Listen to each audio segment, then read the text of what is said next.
they're going to start to see this gap between your public self and your private self. When you put out something that comes from your heart, your mind, and your soul, you fear that people will walk up to it and step on it and say, this is dumb and you're dumb. Yeah, the imposter syndrome is something, again, that lives strong in creative people because we're constantly seeing the work of people who are much better than us because they've been doing it longer. They might have gone to the right school, had the right opportunities, and it kind of creates a lot of envy in our heart. And when we see their work, we want to be able to do that kind of work. Entrevisté a una leyenda. Una de esas que cuando me dijo que sí, me costaba creerlo. De hecho, hasta que no apareció en el Zoom, no lo creía. Chris Do se define como un introvertido ruidoso. Fundó una de las agencias más importantes de Estados Unidos con las que ganó premios de todos tamaños y colores, incluido un Grammy, gracias a su creatividad. Su misión es ayudar a 1.000 millones de personas a poder vivir de aquello que los hace únicos. Hoy nos va a compartir su definición del branding, así como la relación con la crítica, el síndrome del impostor y la autenticidad. Todo esto como bases para crear una verdadera marca personal y negocio consciente. La entrevista está en inglés, pero puedes activar los subtítulos automáticos. Si te gustaría que la suba aparte en español, por favor, házmelo saber en comentarios, así lo hago. Te dejo ahora sí con la entrevista a Chris Do. I watched this interview that you made with Martin Neumeyer, where you talk about branding as this gut feeling that someone has when he or she meets you. And I would like... would you share with me what is the gut feeling that you usually make on others, or the one that you seek to make on others? You're talking about the impression that I make on people and what I think of it, or what they think of me, something like that? Yeah. Yeah. I think people read me as someone who's very direct, who's transparent. Sometimes I have an edge because of my directness, as someone who's clear and articulate, and someone who is very self-confident. Good. And is that like a choice you make to show too? I mean, is this the branding that you want to build on your personal brand? I don't think I could be any other person than this. I have no choice. This is who I am. I think that what I've done is I've learned over the years to accept it and to surrender. And in doing so, in accepting myself for who I am and not caring too much about what people think of it, it's allowed me to become my full self, to live in my strength and my power, to be able to be happy and content with who I am, and to be very self-reliant and self-confident. So I think it's really a state in which people try to get to, and the sooner they can get there, I think the better off they are. Do you think that it's possible for you to generate a gut feeling that you, I mean, as in an individual, as a person, not as the personal brand, usually don't generate?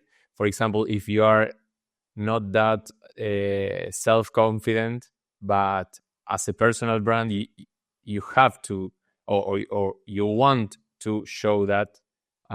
Do you think that's possible?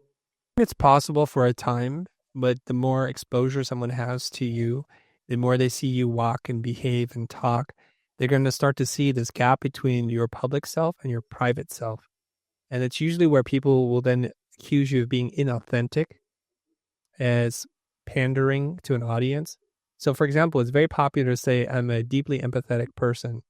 I'm curious. I have high self-awareness. But if you're not empathetic, and if you're not curious, and you don't have a lot of self-awareness, I think people can tell right away. And that's why it's really interesting, because when we tie it to the definition of brand, a person's gut feeling about a product, service, or organization, you can say all you want, but the other person has a feeling and they could see through most of it. And I think people don't realize that, and they continue to pretend to be somebody they're not. And that causes a lot of internal conflict. Do you think that a personal brand should start or making some progress in self-awareness first? If yes, and what tips or what advices can you give us in order to start building everything? I mean, this self-awareness and using that in our personal brands. I think your question is actually a much bigger question than branding. It's the meaning of life, to know yourself. And for some people, they can discover that when they're young, And some people actually go to the grave not knowing who they are, what they want, their beliefs and their values. They've been programmed to think a certain way and to behave, but they've then suppressed who they are.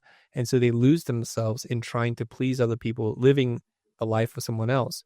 Now, I'm a parent of 2 boys, and I have to do everything in my willpower to resist trying to make them mini versions of myself. I look at it like this. My worldview is this. I had one shot to live my life. I don't want to take that opportunity away from my children to live their life. So if they want to work hard, or if they want to party, if they want to become a scientist, a doctor, or an artist, or a surfer, that's their life. They get to live that. And I think the problem is we try to tell too many people what to do with their lives. And so they inherit a blueprint of how to live and how to think. And so the rest of their life, they're trying to remove that, to exercise that blueprint and start with what it is that they want to do. So I think this whole notion of trying to figure out who you are and who you want to be is a lifelong pursuit. Of course, then when you discover that, then people will say like, oh, you really know yourself and you're comfortable in your own skin. And it's a wonderful thing to have. And so then that's going to tie back into your personal brand. So it's easy for us to say you should have self-awareness. It is a difficult thing to actually do. Now I understand that you are living this, you're taking this self-awareness to the maximum expression in your mission. I mean, I guess that you truly believe and have that kind of need to teach these billion people how to live, how to make a living doing what they love, which is amazing. And I'll ask you about that later, but I would like to know if you have to choose one superpower in order to accomplish this mission of teaching, what would that be? What superpower would it be? In order for me to be able to achieve this mission? Yeah. Only you. Okay. I think the superpower would be like I would be the world's most amazing marketer. Because to be able to spread your message to 1 billion people, you have to be very good at creating stories that stick with people and to not get in your own way and saying, oh, I'm talking a little bit too much. I'm taking up too much space. So we can see that the ideas that proliferate, the ones that spread, are because the people who started these ideas are very gifted marketers or storytellers. Nice. Well, I can tell that you are getting like better and better in storytelling every time. Are you currently studying that or just keeping it practice? It's a combination of practice and reading. So I try when I can come across a really good book on branding, primal branding, stories that stick, the story brand or the brand story. I try my best to learn as much as I can. The Hero's Journey from Joseph Campbell, of course, is a reference that a lot of people make. And so I just learn and practice. And I think it's a combination of those two things that help. Yeah, well, I can tell it helped. And as you have this superpower, there's always a weakness, or a kryptonite. And which one, or which obstacle do you think that it's the biggest so far with this? The biggest struggle for me, and it's becoming less of a struggle, is my introverted nature. That I lose my energy when I talk to people. What people don't understand is after a workshop or a talk or a Zoom call, I have to lay down. I literally lay down and I take a nap because I have nothing left. And whereas my friends who get on these calls that are extroverts, they can't go to sleep afterwards. They're up to 2, 3 in the morning after one of our calls. And I'm thinking, what's wrong with you? Like, don't you need to rest? And like, no, I'm so energized right now. And so if you're a creative person, there's a probably strong, high probability that you're also introverted. Those two things seem to be somewhat related.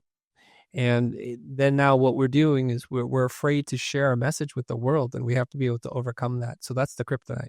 And what things helped you raise your voice? Helped you being the loud introvert? Was it like having a clear mission, or social media, or social media growth, or your professional success? I think you become more of yourself, when you learn that the fears that you have about how people will receive you, whether you'll sound stupid, whether you say something that's interesting to anyone, when you start to match the fear with reality. So all of us, if we're about to create a piece of media, a piece of content, whether you self-identify as a creative or not, when you put out something that comes from your heart, your mind, and your soul, you fear that people will walk up to it and step on it and say, this is dumb and you're dumb. And so then you don't do anything. And so you keep living in that state of fear. But for me, when you release a piece of content, you will hear feedback. And it's easy to get caught up in the positive feedback and to feel the high highs. But if you feel those, when the negative feedback comes in, you're going to feel the low lows. And it's a roller coaster ride of emotions. So one day you're the world's most genius creative, and another day you're worthless and you have no new ideas. What I like to do is look at the feedback as data points. If you look at the feedback and you strip out all the opinion, what is left there? So if someone says, I hate your face, your voice is terrible, those are all opinions. But I found that the intro to your video to be confusing, that's data. They're telling you that the intro part of your videos is not clear to them. So people can't get past, I don't like your face, I don't like your voice, so they can't process the actual valuable part, which is it's confusing to them. And so if you are able to strip away that, you can actually read the data and say, oh, they're just saying it's not clear. What can I do next time around to be clearer? And if you continue to make small improvements over time, you're going to start to learn that you have a voice, that it matters, and that people connect to it. And you're going to start to become a loud introvert. I want to know about this only introvert, Chris Do. How did he overcome the impostor syndrome? Yeah, the imposter syndrome is something, again, that lives strong in creative people, because we're constantly seeing the work of people who are much better than us, because they've been doing it longer. They might have gone to the right school, had the right opportunities, and it kind of creates a lot of envy in our heart. And when we see their work, we want to be able to do that kind of work. The problem is, when we're starting out, we tend to compare our beginning state to someone else's middle to end state. And it creates this fear that we'll never get there. But what we don't realize is the difference between a white belt in karate and a black belt in karate is not different moves. They do the exact same moves. Just the person who's got the black belt has done it more often. And so I think the way that we can overcome imposter syndrome is just to put ourselves in positions where we can get in repetitions, and through the repetitions and practice and doing deep focus work, we can actually get there. So for me, I had moments in my life and my career when I doubted my own ability, because in the creative space, the tools, the techniques, and the aesthetics change very quickly. In 3 to 5 years, you can find that what it is that you do is no longer in fashion, and you feel like a dinosaur. And so for me, the way I was able to overcome my own sense of imposter syndrome is I started to teach. It sounds weird. Like, why would a person who's unsure is having some esteem issues, why would you go and teach? Because isn't that only going to amplify what it is you don't know? So here's the thing about human nature. We take for granted that everybody knows what we know. Because it was easy for us, we assume it must be easy for everyone. But when you actually work with students and you try to teach, you're going to reveal to yourself the value of your own knowledge, and you're going to discover there's actually a pretty big gap between what you know and what people know. It's also a form of cognitive bias. It's called the curse of knowledge, that when you get good at something, you forget that one point in time that you ever struggled with it, so you just assume this is the way it always is. What's natural and intuitive for you to do, you assume is natural and intuitive for other people, and it's a really big mistake. So in teaching other people, you actually gain in your own self-confidence because you learn about your own thinking, your process, and the knowledge and experience that you have. Quería cerrar remarcando este último insight de Chris. Tenemos este sesgo cognitivo que pensamos que porque aprendimos algo, los demás ya lo saben o les es completamente fácil hacerlo. O sea, tendemos a pensar que nuestro aprendizaje y nuestro valor no es tan importante para los demás. Pero cuando nos abrimos a esta experiencia de enseñar, nos damos cuenta que verdaderamente el otro puede realmente sentir un obstáculo y una dificultad que ni nos acordamos que tuvimos nosotros cuando lo logramos. Para mí esto no solamente es un sesgo, sino que es uno de los obstáculos más grandes que impiden que encontremos un camino vocacional y profesional. Por eso te quería dejar con esta pregunta. ¿Qué experiencia significativa dejó una huella tan grande en tu vida que sentís que cambió completamente el rumbo de tus decisiones y tus caminos? Si la detectaste, si te vino rápido, así como si te costó un poquito, te invito a que la dejes en comentarios, pero por sobre todas las cosas, que empieces a compartirla con los demás. Creo que te vas a sorprender. A lo mejor hay un camino por donde no lo esperabas. Te dejo a continuación, de hecho, un video que creo que te va a servir un montón, que es una entrevista a Seth Godin, donde me comenta la decisión más importante que tenemos que tomar con nuestras marcas personales siendo emprendedores. Hasta el próximo. Chao, chao.